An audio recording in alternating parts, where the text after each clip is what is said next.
Hello and welcome. It is February 19th, 2026, and just 4 hours ago, the laws of celestial mechanics stopped working. I'm talking about 3IATLAS. At 9:15 UTC this morning, NASA's Deep Space Network detected a massive gravitational shift from the object. Initially, the team at JPL assumed the comet had disintegrated, a common death for fragile icy bodies approaching the Sun. But when the telemetry from the James Webb Space Telescope came back 20 minutes later, the control room didn't see a cloud of dust. They didn't see debris. Picture this. Instead of crumbling, 3IAT divided, it has split into two perfectly equal solid masses. Let me put this in perspective. In the history of astronomy, we have cataloged over 3,900 comets. We have seen them break, melt, and shatter. But the probability of a natural comet splitting into two identical halves with a mass ratio of exactly 1. Statistically, it is 0. And it is an event that thermodynamics tells us should not happen. Nature creates chaos. It creates rubble. It does not create perfect symmetry. Think about that for a moment. The data streaming in from the Ayoma Array in Chile confirms it. We are not looking at a fragmentation event.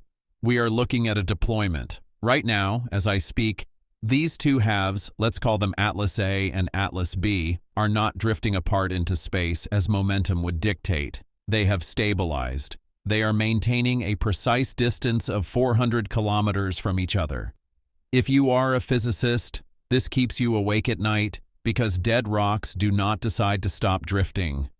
Ice balls do not maintain formation. The implication here is terrifyingly simple. If a car splits in half on the highway, both pieces tumble into the ditch. They don't turn into two motorcycles and keep driving side by side. Yet, at a distance of 180 million kilometers from Earth, and that is exactly what 3IATLAS has just done, NASA has flagged the FRAGMENTED event as anomalous classification 4. The last time they used that classification was for Oumuamua in 2017, but this is different. Oumuamua was a silent visitor. The 3IATLAS binary system is active, and the energy readings coming from the gap between the two objects suggest they are not just floating, they are interacting. So we have to ask the question, if nature didn't do this, then what did? What I am about to share with you regarding the orbital mechanics of these two pieces challenges everything we know about gravity. Let's look at the data because the numbers are unambiguous. At 11:42 a.m. EST today, the initial telemetry from NASA's Goldstone Solar System radar came in. The signal returned two distinct echoes. At first, the technicians at JPL thought it was a calibration error. They reset the receivers. They ran the diagnostic again. The result was identical. Two echoes, same strength, same size, same composition. NASA's Deep Space Network confirmed the split. Then the European Space Agency's Gaia spacecraft, which tracks celestial positioning with extreme precision, independently verified the coordinates. Finally, the ALMA Observatory in the Atacama Desert, scanning in the millimeter wavelengths, cross-referenced the thermal signature. 3 independent sources, different methodologies, identical conclusion. We are looking at two objects now designated as Core A and Core B. Both are approximately 1.2 kilometers in diameter. And here is where the physics breaks down. In standard astrophysics, when a comet fragments, it is a violent, messy process. The heat from the sun vaporizes the ice, the structure collapses, and you get a cloud of dust and gravel. It is like dropping a glass vase on a concrete floor. You get thousands of shards of different sizes. You do not get two perfect smaller vases standing side by side. But the data from the James Webb Space Telescope SNR CAM instrument shows almost zero debris cloud. Think about that for a moment. The separation happened without the usual explosion of dust. It was clean. It was surgical. The mass ratio between Core A and Core B is calculated at exactly 1.00 to 1.04. That is a variance of less than 0.5%. In 4 million years of cometary observation, nature has never produced a split this symmetrical. To a physicist, symmetry implies order. It implies a mechanism. Random chaos does not produce identical twins in the vacuum of space. But it gets stranger. The spectral analysis coming in from the KEK Observatory in Hawaii shows that the surface composition of both halves is identical, but it has changed. Before the split 3I, Atlas looked like a standard dirty snowball. Now both core A and core B are reflecting sunlight with an albedo of reflectivity that is 40% higher than before. It is as if a shell has cracked open to reveal something inside. And when I look at these numbers, I am reminded of cell division in biology. A cell doesn't shatter, it replicates. It divides into two functional units. That is biological behavior, not astrophysical behavior. Yet here we are watching a mountain of ice and rock behave like a living organism. Pause and realize what this means. If this object were a natural comet, the gravitational tidal forces from the sun should be ripping it apart unevenly. Instead, we are seeing a controlled separation. And the most disturbing data point came in just 40 minutes ago. NASA's orbital models predicted that after splitting, the two pieces should drift apart at a speed of roughly 5 to 10 ms. That is standard Newtonian physics. Momentum carries them away, but they aren't drifting. The distance between core A and core B has locked at exactly 412 km. They have stopped moving away from each other. They have hit the brakes in the vacuum of space without thrusters. Without friction, objects do not just stop unless they are tethered not by a physical rope, but by something else, a force we haven't accounted for. The conventional explanation is that we are missing a variable in our gravity models. But as a theoretical physicist, I have to look at the alternative. When you eliminate the impossible, whatever remains, however improbable, must be the truth. And what the Hubble Space Telescope is seeing right now suggests that these two halves are beginning to rotate around a common center point. They are not just flying in formation, they are starting a dance. Now, here is where the headache begins.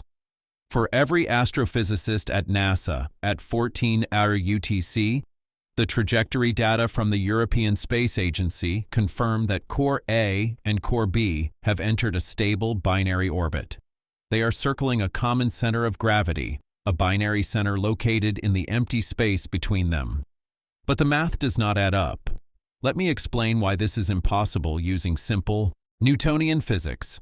Gravity is a weak force. It depends entirely on mass. For two objects to orbit each other, they need enough mass to pull on one another. The Earth orbits the Sun because the Sun is massive. The Moon orbits the Earth because the Earth is massive. But 3IATLAS is tiny. Each half is only 1.2 km wide. These are mountains of ice, not planets. Their gravitational pull is incredibly weak. If you were standing on the surface of Core, you could jump into space with a simple hop. That is how weak the gravity is. So at a distance of 412 kilometers apart, the gravitational attraction between these two fragments should be negligible. They should be drifting. If they were orbiting, it should take months to complete one single revolution. The attraction is simply too faint to hold them together at that speed. But the Doppler shift data from the Deep Space Network tells a different story. They are not taking months to orbit. They are completing a full revolution every 4 hours and 12 minutes. Think about the speed required for that to orbit that fast at that distance. The laws of physics demand that these objects be incredibly dense, and for this orbit to be stable under natural gravity, Core A and Core B would need to be made of solid lead or pure iron. But the spectral analysis we discussed earlier confirms they are made of ice and rock. Their density is low. So we have a paradox. If they are light, they should fly apart. If they are holding together this tightly, they must be heavy. But the data says they are light and holding together. This violates Keir's third law of planetary motion. It is like watching two balloons tied together by a string spinning rapidly in the wind. The string holds them. But in space, there is no string. There is only gravity. And gravity is not strong enough to do this, unless there is a string. What we are seeing suggests a non-gravitational force is at play. We call this non-gravitational acceleration or nga. We saw a tiny bit of this with Oumuamua. But with 3IATLAS, the effect is magnified by a factor of 1,000. Something is locking these two components together. Imagine two figure skaters holding hands and spinning. If they let go, they fly apart. These two objects are spinning, but they aren't holding hands yet. They remain locked. The team at the Harvard-Smithsonian Center for Astrophysics has just run the simulation 3 times. Each time the model crashes. The computer cannot reconcile the low mass with the high orbital speed. There are only 2 possibilities here. Possibility 1, our understanding of gravity on this scale is fundamentally flawed. Possibility 2, the objects are actively maintaining their position. They are station-keeping. And just 10 minutes ago, the Parse radio telescope in Australia, the famous dish, detected something that points heavily toward possibility 2. Because usually comets are silent. They don't hum, they don't broadcast, they are just dead rocks. But the space between core A and core B is not silent. Everything I've shown you, the perfect split, the symmetry, the impossible orbit, that was just the physics. That was the hardware. Now we have detected the software at 1630 UTC. Today, the Parkes radio telescope in Australia, the famous dish, was calibrating its sensors on the empty space between core A and core B. They were looking for simple background radiation, but they found a heartbeat. The data stream which I have just reviewed shows a high-frequency radio burst emerging from core A. It was a sharp narrowband pulse at exactly 900 megahertz. Now comets can emit radio waves. It happens when ice sublimates and interacts with the solar wind.